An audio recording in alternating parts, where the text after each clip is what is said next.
Je lançais un appel à la population l'an passé à peu près dans les mêmes dates et j'en lance encore une cette année, un appel à la population.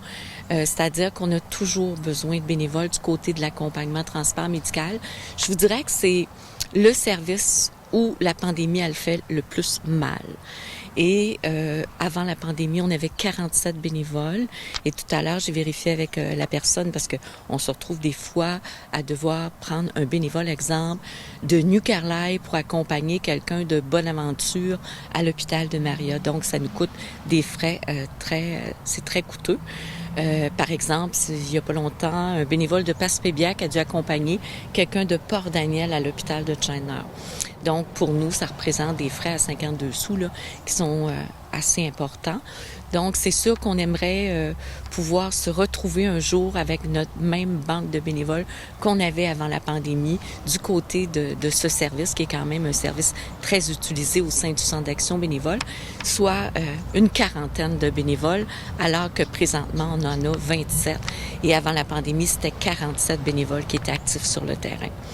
Donc, c'est sûr que moi, je veux donner comme information à la population, bien, on défraie le kilométrage des bénévoles. C'est des barèmes fixes. Toutefois, c'est pas de maison en maison ou c'est vraiment des barèmes fixes. C'est à 52 sous du kilomètre. Les bénévoles sont libres là, quand la personne à la réception les appelle de dire oui ou non.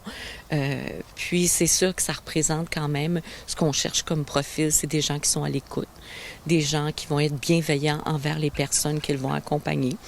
Des fois, on peut accompagner quelqu'un qui qui va avoir un diagnostic d'une maladie qui peut être difficile.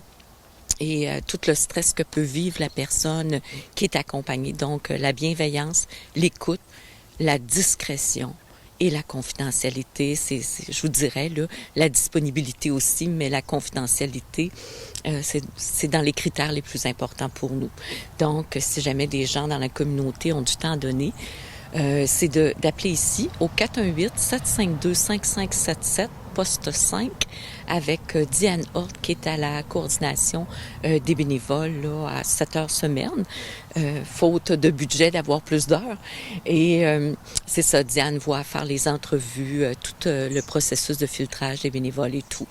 Donc, où on a le plus grand besoin là, de bénévoles pour ce service-là, Saint-Siméon, Bonaventure, New Carlisle, Saint-Godefroy, Port-Daniel. Je vous dirais qu'on en a besoin partout, mais où c'est plus criant présentement, c'est dans ces villages-là.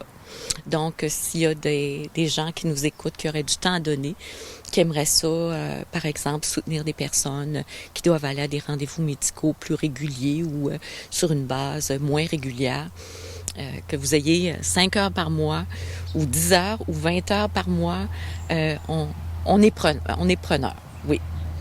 Y a-t-il des nouveautés ici au Centre d'action bénévole Saint-Siméon pour Daniel? Bien, du côté du Centre d'action bénévole, bien, c'est sûr qu'au printemps, on a eu le plaisir d'accueillir là, un nouveau projet de l'appui, qui est un projet au niveau du soutien aux proches aidants des aînés. On a été en processus d'embauche. La personne a été embauchée, a débuté son travail le 13 juin dernier. C'est Mme Lisa Garand qui est chez nous 14 heures semaine en soutien aux proches aidants des aînés.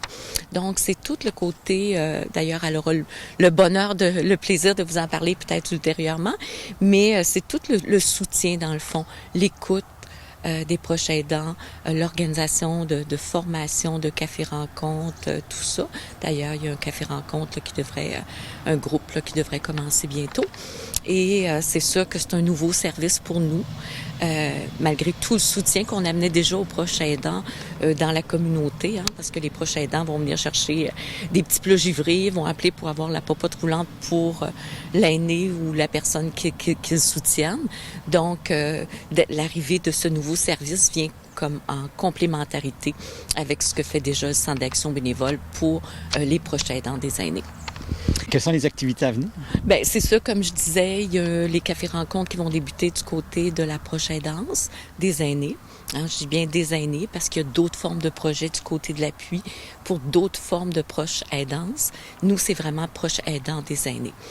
Et ensuite de ça aussi, ben il y a la friperie des tout-petits qu'on va avoir le 19 et 20 octobre prochain. Je trouve ça important de le dire parce que On a été plus en service individuel depuis le printemps. Là, on a eu une friperie des tout-petits au printemps. Et là, c'est ça, on a une nouvelle personne en poste là, depuis le 12 septembre, Mme Céline Forgodeau, au Petit Bonheur. Et Céline là, est déjà en action, puis a organisé la friperie des tout-petits avec les bénévoles là, pour le 19 et 20 octobre prochain. Donc, aussi, notre journal de liaison vient de sortir, où on parle un petit peu de toutes nos activités. Les petits plats givrés se continuent. Heureusement, on est content parce que la population en a besoin. Contrairement à ce qu'on pense, les petits plats givrés, oui, première clientèle, faut pas se le cacher, ce sont les aînés qui utilisent ce service-là. Mais il y a aussi des familles par moment après, soit la naissance d'un enfant ou qu'on est un petit peu plus fatigué ou autre. Il y a des familles qui viennent chercher des petits plats givrés. Par exemple, des adultes en difficulté qui des fois vivent une période difficile vont venir chercher des petits plats givrés aussi. Donc oui, je dirais que à 75-80%, ce sont des gens de 65 ans et plus, mais on a un autre 15 à 20% où c'est d'autres clientèles plus jeunes qui viennent chercher ce service-là. Des fois, c'est sur une base temporaire. Des fois, ça peut être à long terme, tout dépendant de son état de santé et de la situation qu'on vit.